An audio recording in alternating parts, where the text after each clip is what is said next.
I was just clocking out when my boss, Larry Evans, cornered me in the kitchen. Chef Carter.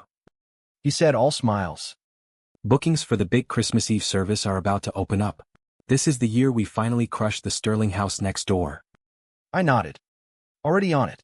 The holiday menu is pretty much set. I can send it over for your approval tomorrow. Larry clapped me on the shoulder. I knew I hired the right guy. You're the best, Alex, you really are. Listen, same deal as last year, right? You'll stick around through the holidays? It's our busiest time. The restaurant can't run without you. A muscle in my jaw tightened. Larry, we talked about this. You promised me Christmas off this year. I haven't been home for the holidays in 2 years. He pulled a small flask from his jacket and tried to stuff it in my pocket. Come on, Alex, just one more year. Help me out. You can take off on the 30th. No, the 29th. I'll give you a long break. Come back around January 10th, right before the Valentine's Day rush picks up. Last Christmas, all he'd given me was that insulting bonus.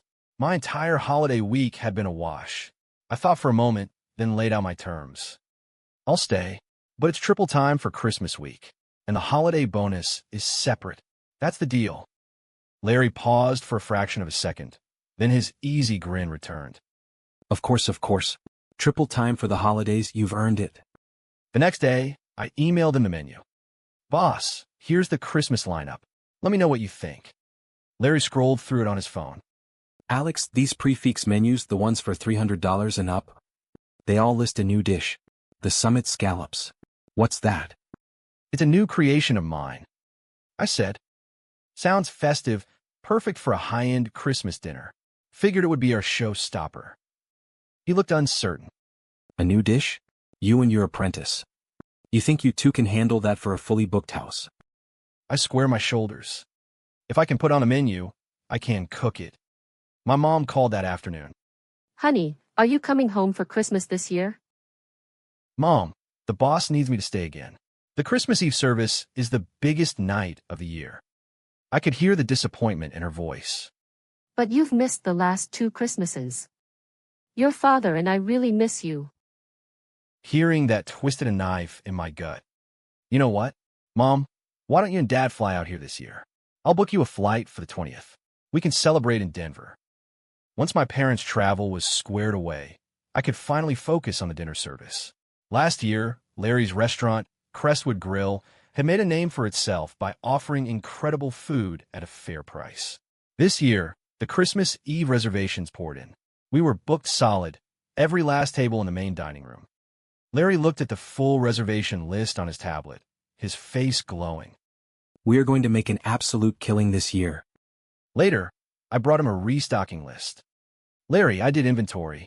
We need to order this stuff now, or we'll be short for the big night. He took the list and scanned it, his eyes narrowing. Alex, this Wagyu beef and the king crab. Didn't we just get a shipment of both? Why are we ordering more? You sure this is all for us? Both items were incredibly expensive.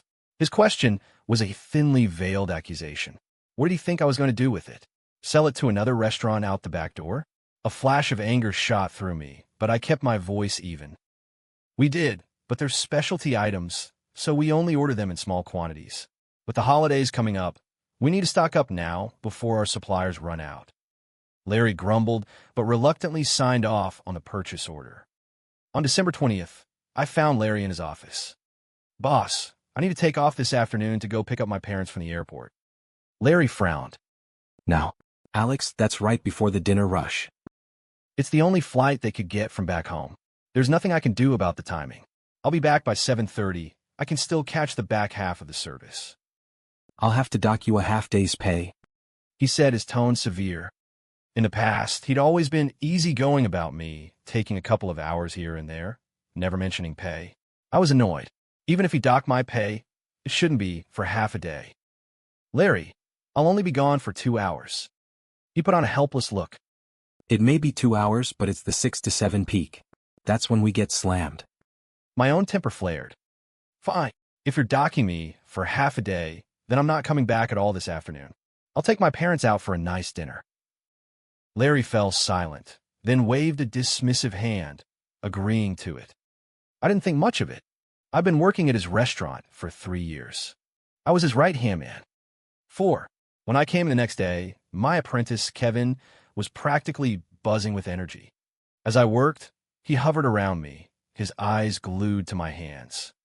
It was like he wanted to record my every move with his phone. "Kevin, can you give me some space? You're crowding me. I can't work." He just chuckled. Just trying to learn as much as I can from you, chef. Gotta be ready for the big Christmas service. I gave him a sideways glance. "I'm not taking the night off, you know. You don't have to carry the whole service. What are you so nervous about?" Kevin's face flushed. Hey, I'm just trying to help you out, share the load. Weren't you just saying your shoulder was bothering you the other day? I tapped him lightly on the head with my knuckles. "Well, look at you. Finally showing some concern for your old mentor." He leaned in closer. Chef, that signature dish you made for Mr. Franklin from Apex Energy the other day. The Summit scallops. You were working so fast, I didn't catch all the steps. Since it's slow right now, could you make it again so I can watch? I shook out my tired hands. "I'm beat. I'm taking a break. Some other time." At our staff meeting at the end of the night, everyone reported that their prep work for the Christmas Eve service was complete.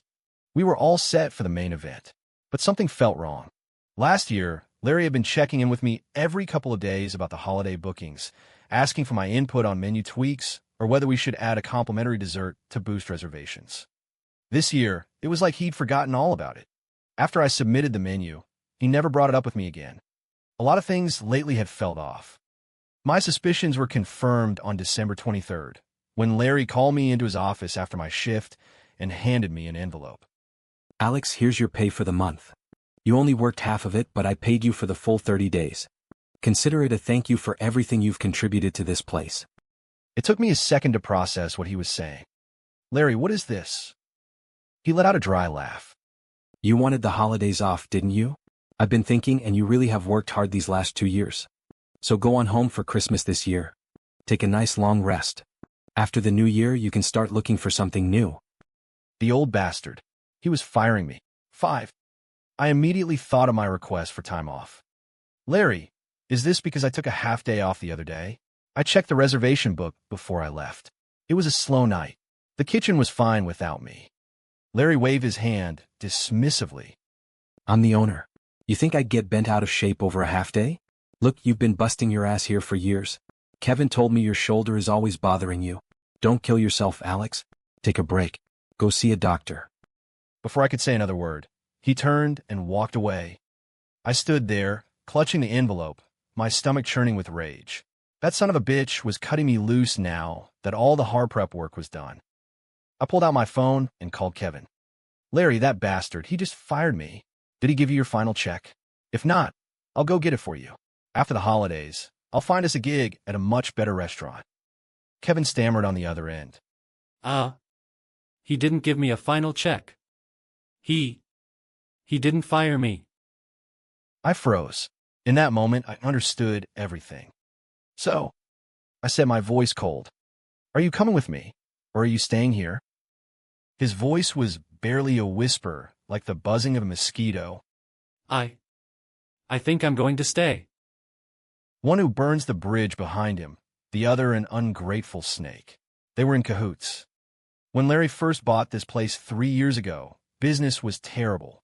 A friend of a friend recommended me, and I agreed to come on as head chef. In the beginning, his kitchen was a skeleton crew. I was doing the work of 3 people, grilling, sautéing, prepping, washing. It was my cooking that slowly built this restaurant's reputation and stabilized the business.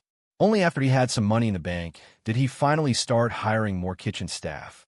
Kevin was one of the later hires, a kid from some small town in the Midwest who started out washing dishes.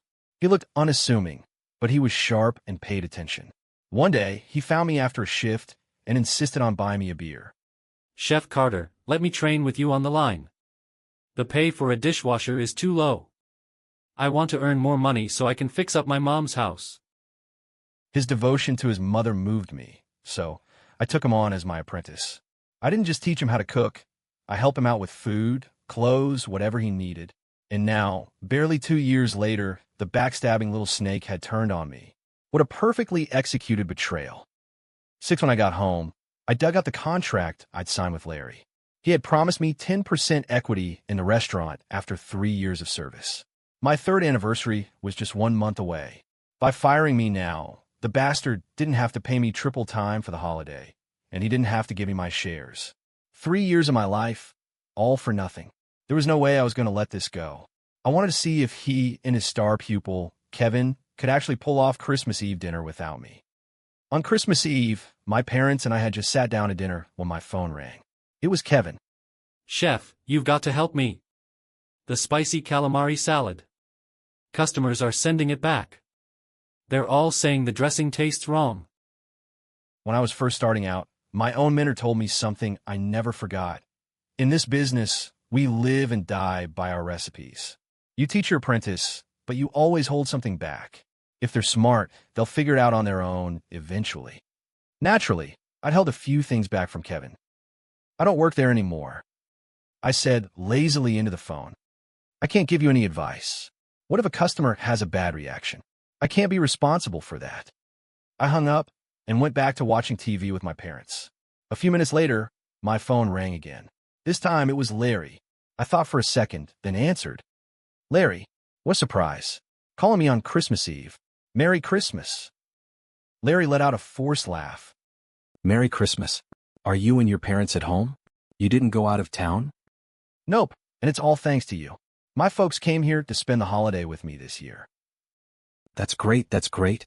Alex, listen, would you be able to come down to the restaurant for a little while? I took a sip of my wine. Sure, I'm free. Larry's voice exploded with relief. Fantastic. Chef, I'm sending a car to pick you up right now. My dad looked at me, confused. That boss of yours has a lot of nerve. Why would he call you now? What are you going for? Just stay home. I gave him a quick wink and handed him his coat. Dad, you want to find out? Come on, you're coming with me. 7 Larry sent one of the waiters to get me. Chef Carter, you have to get to the restaurant, quick. It's total chaos. I feigned surprise. Chaos? What happened? Isn't Kevin there with the other cooks? The waiter was a chatterbox. The moment I asked, he spilled everything. Most of the people who booked tonight are regulars. As soon as the appetizers went out, we had several tables complaining that the food tasted off. I smiled to myself. Customers these days have sharp palates. They could tell that just a couple of seasonings were missing. Kevin always seems so capable. I mused. How could he fall apart so easily? The boss went to ask him what was wrong, and he just stammered and couldn't give a straight answer. Larry blew up at him in the kitchen. After that, Kevin just kept making mistakes. When the entrees started going out, he was even sending them with the wrong sides. My dad grunted and pretended to scold me. I told you that you weren't ready to take on an apprentice. Your cooking is flawless, but you're a terrible judge of character. You're right, Dad. I'm never training anyone again. It's a complete waste of time. The waiter didn't know the whole story, but hearing my dad's comment, his curiosity was piqued. Chef Carter, the boss told us you quit because you were too tired. We were all wondering why Kevin didn't leave with you. I leaned in, feigning distress. Since you asked, I'll tell you the truth. But you can't repeat this to anyone else at the restaurant, okay? I proceeded to give him an embellished version of how Larry had schemed to get rid of me and how Kevin had conspired with him to stab me in the back. By the time the car pulled up to the restaurant, my story was finished. The waiter was practically shaking with indignation. I can't believe Kevin is such an ungrateful bastard. And Larry, that's just plain dirty. I pushed open the car door. Larry was already standing on the sidewalk, waiting. He rushed over to me and tried to shove a thick envelope into my hands. Alex, I'm so sorry to drag you out here on Christmas Eve. This is just a little something for your trouble. I passed the envelope to my father. Look at this, Dad. Mr. Evans is so thoughtful, giving you a Christmas gift. You should take it. My dad, without a shred of hesitation, stuffed the envelope into his pocket. Larry quickly pulled another one from his coat and pressed it on me. For you, Alex. For good luck on the holiday. I put it in my own pocket. Thanks, Larry. You're a class act. I led my dad into the dining room and found a small, empty table. Dad, order whatever you want. It's on me. My dad picked up a menu and began to study it intently. Larry stared at us for a second, then forced a smile. Yes, please, sir. Order anything you like. It's my treat. Take your time. I just need to borrow Alex for a minute. I looked up at him. Weren't you inviting my dad and me here for dinner? Why do you need my help? Larry was so flustered a layer of sweat had beaded on his forehead. Alex, I know I handled things badly. Please have a heart. Just help me get through tonight. Save my ass. I'm begging you. As he was pleading with me, a customer on the other side of the dining room started yelling. Where's the owner? Get your owner out here. Larry hurried over. Sir, I'm the owner. What can I do for you? It's Christmas Eve. Let's please keep our voices down and not disturb the other guests. His words only made the customer angrier. I'll shout if I want to. What? Are you afraid I'll hurt your business? Larry pressed his palms together, bowing repeatedly. Not at all, sir. It's the holidays. Peace and prosperity to all. The customer pointed a finger at his plate. I've been eating at your restaurant for 2 years. I booked my family's Christmas Eve dinner here, invited all my relatives. And this is the garbage you serve us? Are you cutting corners? Because you're busy. Larry nodded and bowed, trying to offer the man a cigarette from a pack he pulled out. Tell me what the problem is and I'll have it replaced immediately. The man slapped his hand away. The appetizers all taste wrong. That classic Caesar salad of yours. We already sent it back once, and it's still not right. Larry could only manage a pained smile. We're completely booked tonight, sir. The kitchen is overwhelmed. Let me send you a complimentary dish. Forget it. The man scoffed. We've had 2 entrees, and neither of them were right either. That, blackened ribeye. What are these sides? The flavors are all wrong. It's ruined the steak. A diner at the next table chimed in. Yeah, boss, did your regular chef go home for Christmas? The dishes look the same, but they're definitely missing something. Just then, the floor manager rushed over and whispered something in Larry's ear. The color drained from Larry's face. He turned back to the angry customers and bowed deeply. Please excuse me for a moment. I have an urgent matter to attend to. I'll be right back. Waiter, bring this table a pitcher of sangria on the house. Larry strode quickly toward the private dining rooms. I got up and followed, curious to see the show. The door to V999 was wide open, and the manager was standing in the doorway, wringing his hands. When Larry saw who was inside, he froze for a moment. Mr. Franklin. Oh my goodness, I'm so sorry for the poor service. Why didn't you let me know you were here? Let me send in a bottle of champagne to liven things up. I peeked over his shoulder and saw Mr. Franklin from Apex Energy dining with his family. Larry, your chef Carter isn't in the kitchen tonight, is he? Larry couldn't lie his way out of this one. He just nodded. He insisted on going home for the holidays. Said he wasn't feeling well, needed to rest. I couldn't very well force him to work, could I? Mr. Franklin sighed. If I had known, I wouldn't have booked our dinner here. I only came for his signature dish, the summit scallops. The nerve of this guy, trying to pin it all on me. I casually strolled past the private room, then stopped, my face lighting up in a look of pleasant surprise. Mr. Franklin, Merry Christmas. Fancy seeing you here. Mr. Franklin looked up, stunned. Chef Carter? You're here? Larry just told me you went back home. I stood in the doorway and gave him a slight bow. I brought my parents here to Denver for the holidays. Just brought them out for a nice Christmas Eve dinner. Larry's face was a mask of embarrassment and fury. I twisted a knife. Larry, could you please check on our order in the kitchen? We've been waiting for a while. Larry stepped toward me, his back to Mr. Franklin, and hissed through clenched teeth. Alex, what the hell are you doing? You're making things worse. I looked at him calmly. Am I? I haven't said anything. From inside the room, Mr. Franklin called out to me. Chef Carter, you're not cooking tonight? I specifically brought my family here to try the summit scallops. I scratched my head, looking apologetic. I'm so sorry about that, sir. I guess you'll have to wait until I find a new kitchen. Then you can come try it. You're not working here anymore? I glanced at Larry. Nope. Larry decided my talent had run dry. He fired me 2 days ago. I stepped into the room and pulled out my phone. Mr. Franklin, let me get your number. After the new year, once I've landed a new job, I'll call you and make the summit scallop for you personally. Larry, the old fox, followed right behind me. Alex, since Mr. Franklin wants the summit scallops, why don't you do him a favor? You know the kitchen. It would only take you 10 minutes. Just whip one up for him. The bastard was trying to trap me. If I made it now, Kevin and the other cooks would be watching, learning my secret. Then, they'd be able to stumble their way through the rest of the night service. I'm afraid I can't do that. I said smoothly, I'm not an employee of this restaurant anymore. I'm so sorry, Mr. Franklin. Mr. Franklin nodded. I understand completely. Let me know when you find a new place. I'll be your first customer. Seeing my resolve, Larry finally realized I wasn't there to save him. Apex Energy's headquarters was just down the street.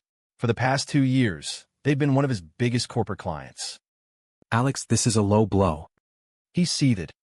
You're doing this on purpose, trying to sabotage me. I didn't back down.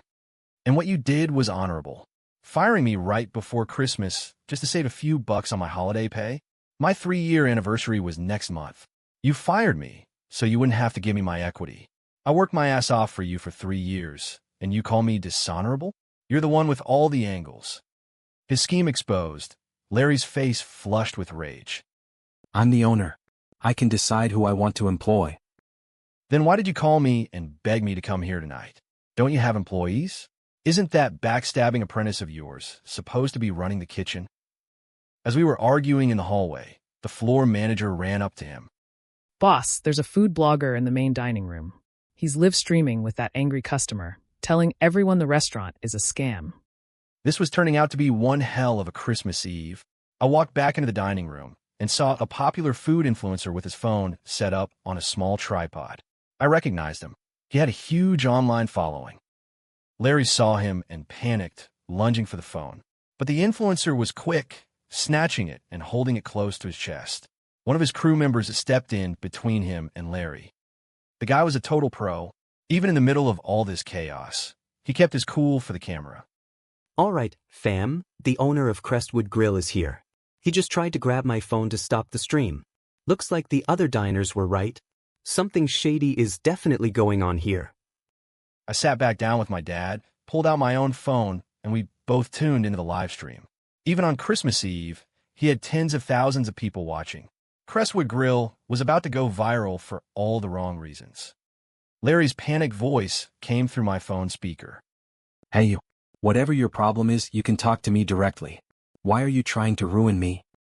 I'll comp your entire bill for tonight. I'll even give you a nice Christmas bonus.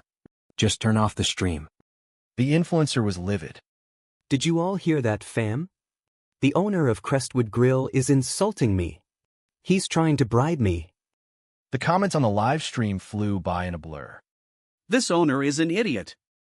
iHeartFood isn't some small-time blogger you can buy off. Crestwood Grill? Noted. Never going there. Wow, he really said that out loud. I can't believe the nerve. It's a good thing it's Christmas. If this were any other day, iHeartFood would be tearing this guy apart.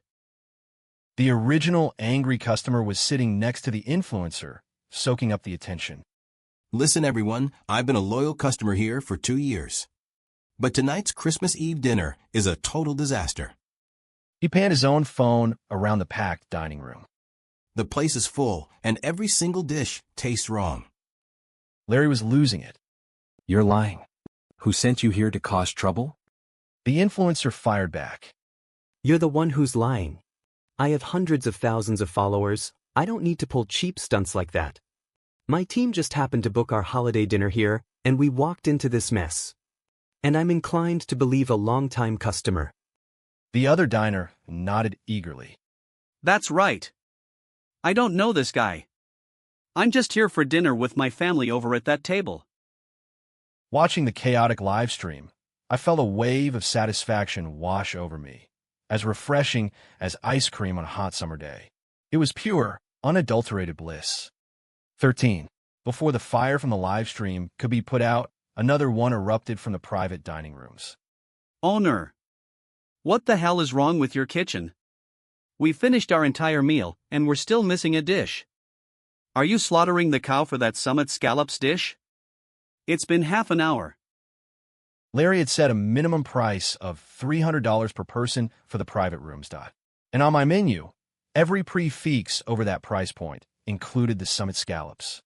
That meant all 12 of his private rooms were missing their main course. Seeing a new conflict, the influencer immediately grabbed his phone and rushed toward the private rooms. Larry screamed in desperation. Security? Wait, staff. Get this guy out of here. He tried to block the influencer himself. This is my restaurant. You can't film in here. It's Christmas Eve, you're ruining my business. The influencer stood his ground. What are you so afraid of people seeing?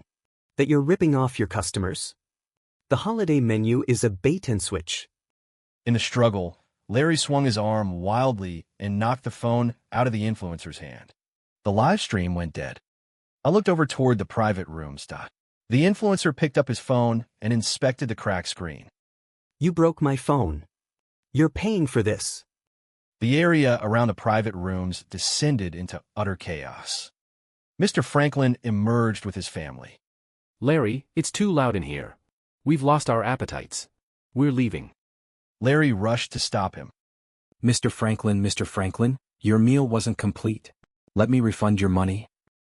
The moment he said that, every other guest within earshot heard him. We're not eating anymore either. We've been waiting forever for one dish. We want a refund, too. 14. Larry was being mobbed from all sides. He threw his arms up in the air. No refunds for anyone else. He must have been completely out of his mind to say something so stupid.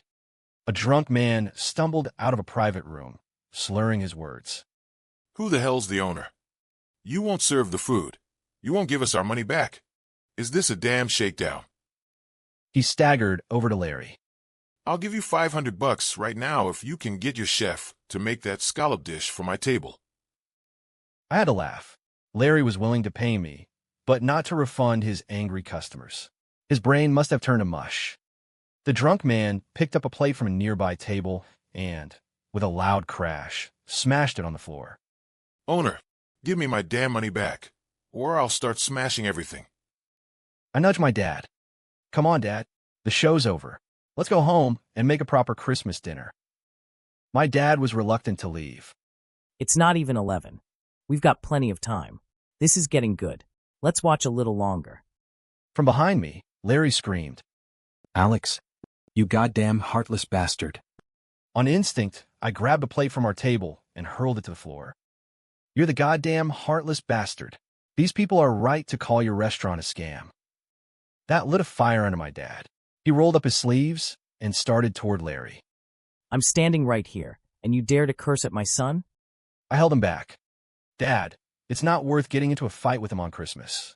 We'll settle the score after the holidays. The influencer was still hounding Larry, demanding he pay for the broken phone. The customers from the private rooms were all shouting for refunds. Even the diners in the main hall had caught on and were joining the chorus. He had wanted to crush the Sterling house next door. Now it seemed the only thing getting crushed tonight was him. Someone must have told Kevin I was in a restaurant, because he came running out of the kitchen, still holding a spatula. Chef, I know I was wrong. I had planned to stay calm, but seeing his face, I felt a surge of rage. Not yelling at him would be an insult to myself. Kevin, when you were begging me to take you on, I never would have guessed you were such a snake. He hung his head. It was all my fault. I got greedy. Larry got in my head and manipulated me. My dad chimed in, scolding him. A guy like you. Back in my day, nobody would have ever hired you again for the rest of your life. Kevin didn't argue. He just kept apologizing. You're right to yell at me, sir. I was arrogant. I thought I had learned everything from the chef. When Larry saw Kevin, he found the perfect target for all his pent-up fury. He started shouting before he even got close. Kevin, you little punk, you're going to ruin me. You're the one who swore up and down you could handle the Christmas dinner service. You're the one who got me into this mess. Every dollar I lose tonight is coming out of your pocket. Kevin, with nothing left to lose, started yelling back. This is all your fault. You were too cheap to give him his shares. Business is booming, and you couldn't stand the thought of giving Alex his cut of the profits. Larry closed the distance in 2 strides and threw a punch at Kevin's face. You dare talk back to me, you little bastard. None of this would have happened if you hadn't lied about your skills. Kevin dropped his spatula and swung back. The two of them went at it, trading raw, angry punches. I quickly pull my dad aside. Dad, stand back. You don't want to get hit by a stray punch. The waiters finally managed to pull them apart. The manager turned to Larry. Boss, what about the customers? They're all demanding refunds. Larry pointed a trembling finger at Kevin. Make him pay for it. This is all his fault. He couldn't cook the food and now I'm losing all this money? Kevin wasn't having it. Why should I pay? Screw this, I quit. He ripped off his chef's coat and threw it on the floor. Pay me what you owe me right now, and we're done. Larry spat on the ground. In your dreams. You're not getting a dime. Now get out. Kevin turned to me, his face a picture of desperate loyalty. Chef, I'll come with you. I promise I'll never be disloyal again. You only fall into the same trap once. There was no way I was taking him back. No, thank you. My humble kitchen is no place for a god like you. Larry, seething, started shoving Kevin toward the kitchen.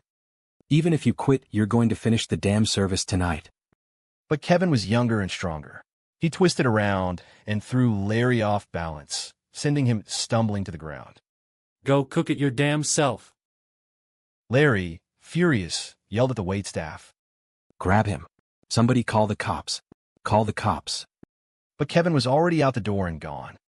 The manager helped Larry to his feet and pleaded with him. Boss, maybe we should just give the customers their refunds. If this goes on any longer, we'll never get it under control. Larry looked around at his ruined restaurant and finally let his shoulders slump in defeat. Fine. Go refund their money. The food influencer stepped up to him. You still have to pay for my phone. Larry clutched his side and limped toward his office, yelling over his shoulder. Fine, fine. I'll pay. Consider it a damn Christmas gift to all you bastards. The influencer's face turned thunderous. I took my dad's arm. The grand finale is over. Haven't you seen enough? If we don't go home now, Mom's going to worry. I had been relaxing at home for just 2 days when my phone rang on the 27th. Is this Chef Carter? My name is Mason. I'm the owner of the Sterling House. I heard you left Crestwood Grill. It's true what they say. Good news travels slowly, but bad news has wings. Mr. Mason, yes. I left just before Christmas. Word travels fast. I've been an admirer of your cooking for a long time. Come work for me. I'll give you a 30% raise, and you'll get equity after just 1 year. I was definitely interested. Mr. Mason, I assume you've heard about what happened between me and Larry? We're neighboring restaurants. Of course I know what's going on. I'll give you a proper employment contract. I'm not a backstabber like Larry. I slapped my thigh. Deal. When do you want me to start? Haha, whenever you're ready. If you want to rest a few more days, take them. If you're ready to work, you can start tomorrow. I took 2 more days off, then started my new job at the Sterling House. To my surprise, when I arrived, Crestwood Grill was dark. The doors were locked. After signing my contract with Mr. Mason, I asked him about it. Why is Crestwood Grill closed today? I can't imagine a money grubber like Larry not being open for business. Mr. Mason, pour me a cup of tea. You've really been taking it easy, haven't you? Completely unplugged from the world. Remember that food blogger who was there on Christmas Eve? He's a big deal. Most of us would treat an influencer like that with respect. Larry must have really pissed him off, because he's been trashing Crestwood Grill online for the past 2 days. I pulled out my phone and looked. Sure enough, the influencer had posted 2 videos. The first was a perfectly edited recording of his Christmas Eve livestream, showcasing Larry's explosive temper and unreasonable behavior in all its glory. The second video was a full-on exposé of Crestwood Grill, featuring interviews with several people. There were customers from that night, and even the waiter who had driven me to the restaurant. Some people are just naturals on camera. Both the customer and the waiter gave vivid, detailed accounts of their experiences. The waiter even retold the embellished story I had told him in the car, adding his own dramatic flair. At the end of the video, the influencer delivered his final verdict. The owner of Crestwood Grill shot himself in the foot. And in doing so, he ruined Christmas Eve for all the loyal customers who trusted him. The total disaster? Fam. Stay away from this place. I turned off my phone. Larry got exactly what he deserved. And that's not all. Mr. Mason continued. His head waiter and several other staff members want to jump ship and come work for me. They all said if he could do that to you, it was only a matter of time before he did it to them. I took a sip of tea. It just goes to show you, a good man finds help everywhere. A wicked one is left to stand alone. He was too ruthless in the way he did business. This was bound to happen sooner or later. Mr. Mason refilled my cup. I also heard he was planning to put my restaurant out of business this year. Well, Chef Carter, now that you're on my team, let's give him a taste of his own medicine. Together, we'll put him out of business. I clinked my teacup against his. Boss, I'll give it everything I've got. Working with Mr. Mason's existing kitchen staff, we completely redesigned the menu, incorporating all of my signature dishes. A couple of weeks after the holidays, I called Mr. Franklin. Mr. Franklin, I'm now the head chef at the Sterling House, right next door to Crestwood Grill. Whenever you'd like to come by, I'd be honored to make you the Summit Scallops. Mr. Franklin readily agreed. As a matter of fact, my company has a dinner next Tuesday. I'll move the reservation to the Sterling House. Please save a private room for me. On the day of the dinner, I waited by the entrance to greet him personally. As Mr. Franklin was walking past Crestwood Grill, Larry, who had been standing by his own door, rushed out. Mr. Franklin, please come in for dinner. I still haven't had a chance to properly apologize for what happened on Christmas Eve. Tonight, everything is on the house. Mr. Franklin offered him an apologetic smile. I'm sorry, Larry. I already have a reservation at the Sterling House tonight. Maybe some other time. Larry's face went pale as he watched Mr. Mason and me escort his biggest client into our restaurant. 19. After the Christmas Eve disaster, Crestwood Grill's business went into a nosedive. Word of what Larry had done to me spread like wildfire through the city's chef community. No chef with any real talent was willing to work for him. At the same time, the story of how Kevin had conspired with Larry to betray me became a cautionary tale. Kevin disappeared from the restaurant scene entirely. With an unstable kitchen staff, the quality of the food at Crestwood Grill got worse and worse. Less than 6 months later, a for lease sign appeared in the window of Crestwood Grill. Mr. Mason stood with me on the sidewalk, sipping a cup of tea and staring at the sign next door. Our business just keeps getting better, He said. What do you think? Should I take over the space next door and open a second location? You would be in charge of the whole operation. 2 months after that, the Crestwood Grill sign was taken down. I was standing in my old kitchen once again, but this time, Larry was gone.